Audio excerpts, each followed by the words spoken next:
Dear students, you must all be familiar with the term caste system, but you must have a good knowledge of it in order to understand the social structure of India, to see how the system operates and has endured over time in the Indian society.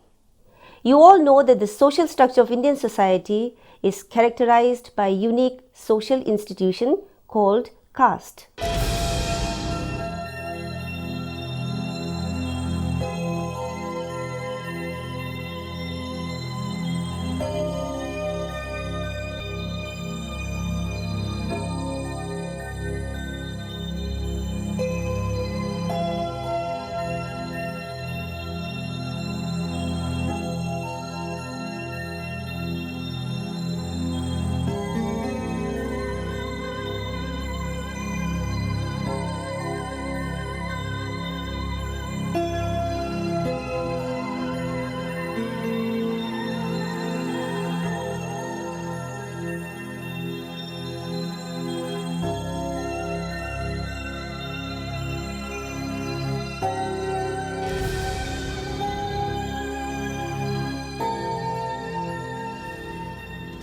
The Indian caste system is a system of social stratification and social restriction in which communities are defined by thousands of endogamous hereditary groups called jatis.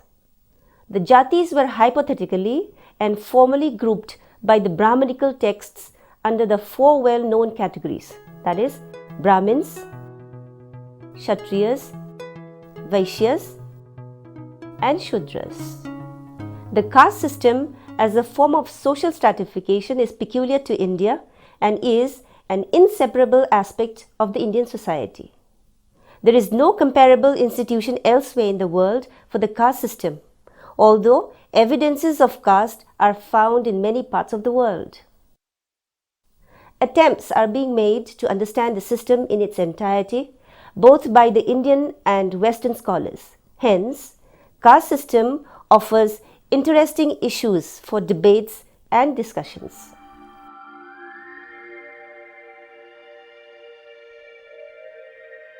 It has been derived from the Latin word castus, which means pure. The Portuguese used this word to denote the Indian social classification, as they thought that the system was intended to preserve purity of blood. The Sanskrit word for caste is varna, which means color. The system is such a peculiar and complex one that scholars have not been able to give a satisfactory unanimous definition. However, let me quote some definitions for your benefit. Andre Betel defined caste as, quote, a small and named group of persons characterized by endogamy, hereditary membership, and a specific style of life which sometimes include the pursuit by tradition of a particular occupation and is usually associated with a more or less distinct ritual status in a hierarchical system, unquote. McIver says, quote, when status is wholly predetermined so that men are born to their lot without any hope of changing it, then class takes the extreme form of caste.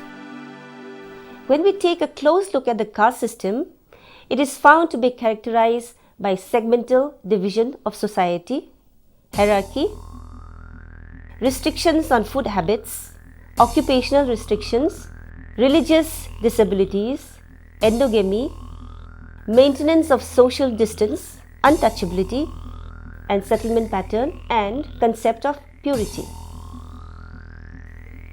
The caste system gives to the Hindu society a segmentary character. The society is divided into various castes, the membership of which is determined by the consideration of birth. The status of a person does not depend on his wealth, but on the traditional importance of the caste in which he is born, and his status is rigidly maintained throughout life, and nobody can escape from his caste identity irrespective of his potentialities or capabilities. The caste system is hierarchical with a definite scheme of precedence. The whole society is divided into distinct classes with the concept of high and low. Thus, Brahmins in India stand at the apex of the social ladder, while the Shudras occupied the lowest rank with manifold disabilities. Taboos are observed by the higher castes with regard to cooking, vessels, food, and commensality. They abstain from food cooked by a member of a lower caste and also food cooked and served in vessels which are considered impure. The Brahmins do not accept food or water from any other castes or subcastes or interdine with them during ceremonies and abstain from any kind of drinks and remain teetotalers. Traditionally, specific occupations are assigned to each of the 4 castes. Members of any caste are not allowed to take to any occupation which are degrading or impure. There are many rituals which the lower castes are not allowed to perform. They are also not allowed to study the sacred literature and are not given prasadam until and unless the high caste members receive it. A caste is an endogamous unit in that members of a caste must marry only persons belonging to their caste in order to maintain the purity and identity of the caste. The rule of endogamy is observed not only at the caste level but also at the subcaste and sub-subcaste level. A social distance is maintained because of the fear among the higher castes of pollution which results from proximity to or contact with the lower caste. The untouchables are not allowed to use public roads or public wells, to enter Hindu temples or to attend public school. Generally, the impure castes are made to live in the outskirts of the city. The concept of purity is closely linked to caste and is inherently obvious in the caste system. Opposite to the concept of purity is the concept of pollution. Caste groups in the topmost rungs of the caste hierarchy are pure, while those at the bottom rungs are impure. As far as the origin of the Indian caste system is concerned, there is no universally accepted theory. However, some theories have been propounded to explain its origin. They are racial theory, political theory, occupational or functional theory, guild theory, religious theory, evolutionary theory, and mana theory.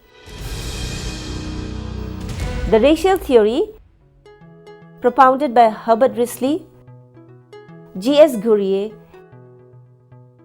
and D.N. Majumdar, holds that the caste system is based on the original diversity of races.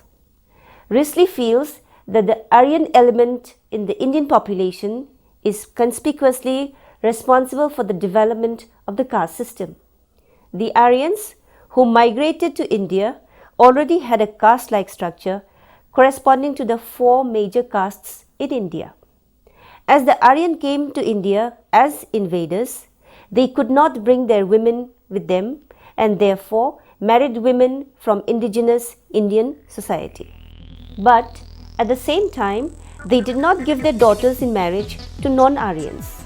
Thus, hypergamy and hypogamy practiced by the Aryan invaders who developed a social structure modeled on their native country gave rise to the caste system in India.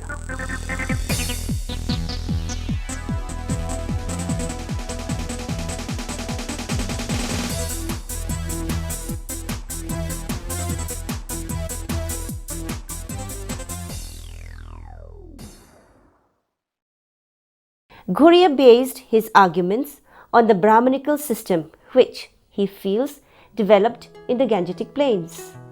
He states that the Aryans who invaded India subdued the non-Aryans and considered them as Shudras. Majumdar is of the opinion that the Indo-Aryans used the favorite word Varna, meaning color, for certain groups and orders of people in order to maintain their separate existence.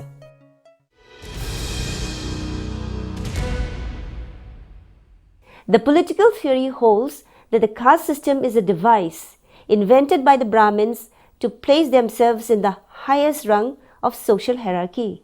Ghurye states, quote, caste is a Brahmanic child of Indo-Aryan culture, cradled in the land of the Ganges and thence transferred to other parts of India." Unquote. According to the occupational or functional theory, the origin of caste system can be found in the nature and quality of social work performed by the various groups of people. In other words, occupational specialization or economic functions of different groups have created the caste system. The superiority or inferiority of the occupations is represented in the hierarchy of caste. Denzel Ibbetson, who proposed the guild theory, says castes are a modified form of guilds, and the caste system is the product of interaction of three forces. First, tribes; second, guilds; and third, religion. The tribes adopted certain fixed professions and assumed the form of guilds. In ancient India, priests had greater prestige. They were a hereditary and endogamous group. The other guilds also adopted the same practices and in due course became castes. Hockart and Sennert are the two main advocates of the religious theory. According to Hockart, social stratification originated on account of religious principles and customs. In ancient India, religion had a prominent place. The king was considered to be the image of God. The priest-kings accorded different positions to different functional groups. Sennert has tried to explain the origin of caste system on the basis of prohibitions regarding sacramental food. He holds that on account of different family duties, there grew up certain prohibitions regarding sacramental food. The followers of one particular deity considered themselves the descendants of the same ancestor and offered a particular kind of food as offering to their deity. Those who believed in the same deity considered themselves as different from those who believed in some other deity. Each group worshipping a particular deity gradually assumed caste status.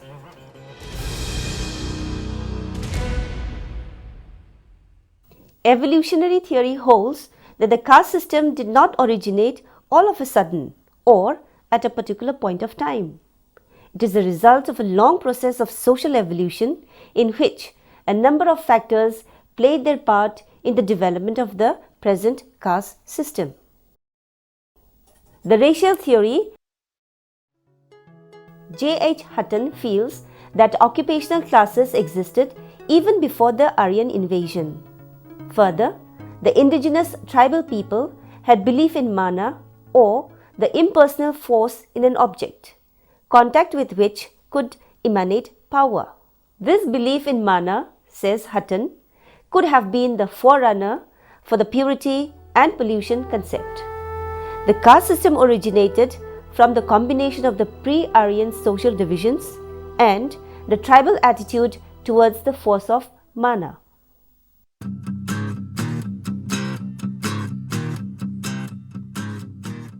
Let us first look at its merits. The Indian caste system has preserved unity in diversity. It has achieved a graded racial and cultural harmony in India. It has fostered the spirit of cooperation and fellow feeling among members of the same caste. By helping the poor and needy, it has avoided the necessity of the state supporting the poor. And by guaranteeing different types and fixed types of occupations for every man and social group, the caste system has given economic security and psychological security. In addition to this, by defining occupations and distributing economic pursuits between different groups, the caste system has ensured for the provision of all functions necessary for life from the social, political, economic, religious, and other points of view. Through the enforcement of endogamy, the caste system has contributed to the preservation of racial and ethnic purity. It has also fostered the habits of cleanliness by insisting on ritual purity. Cultural diffusion, by which the customs, beliefs, skills, behavior and trade are passed on from one generation to another and further from the upper castes to the lower castes, who have also gradually adopted some ritually clean and hygienic practices as well, has been made possible by the caste system. And it is because of the caste system that class consciousness develops without breeding class struggle. It has created an efficient organization of Hindu society without giving any chance to class frictions and factions. Let us now take a look at its demerits. By restricting change of occupation, the caste system denies mobility of labor and consequently leads to stagnation. The higher castes cannot follow a low occupation which may be lucrative, and the lower castes cannot follow a higher and decent occupation. Sometimes an individual may not be skilled or interested in his caste trade, but may be talented and capable of some other pursuit, which by caste conventions may be prohibited. Such a situation leads to frustration and acts as a barrier to optimum productivity. Discontentment felt by the lower caste groups at the behavior meted out to them in society is an obstacle to national unity, as it prevents the development of national consciousness. Deprivation of opportunities for mental and physical development of the lower caste individuals erects social barriers. The worst consequence of the caste system is the plight of the untouchables, who are shunned, despised, and prevented from social intercourse with higher caste groups. The members belonging to a caste carry caste feelings and manifest blind and overriding loyalty to their castes. This makes them ignore the healthy social standards of justice, fair play, equity, and brotherhood. Under the influence of casteism, members of one caste do not hesitate in harming the interests of members of other castes. Casteism, therefore, spells autocracy instead of a system based on fraternity. Society changes in time and space, and the caste system is no exception.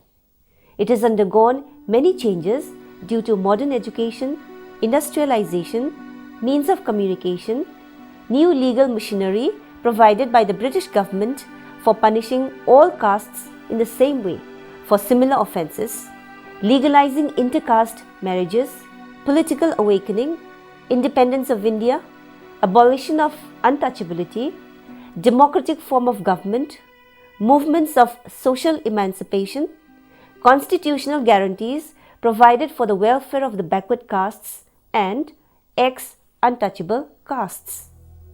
During the British Raj, many Hindu reform movements such as Brahmo Samaj and Arya Samaj renounced caste-based discrimination and preached a casteless society. The restrictions on occupations have been relaxed and occupational mobility has become very common. The inclusion of so-called untouchables into the mainstream was argued for by many social reformers. Mahatma Gandhi called them Harijans or people of God. However, the term Dalit or downtrodden is now used as the term Harijan is largely felt patronizing.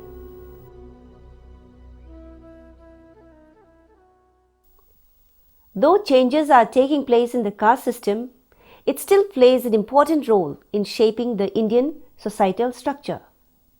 The system underwent fast changes due to industrialization, urbanization, modernization, education, secularization, etc. Yet, it could neither be weakened nor destroyed, and caste practices are still found to be very rigid in the rural areas. Various social reformers have made attempts to stop discrimination based on caste, and because of their movements against this discrimination, there has been an improvement in the status of the so-called untouchables or Harijans or Dalits.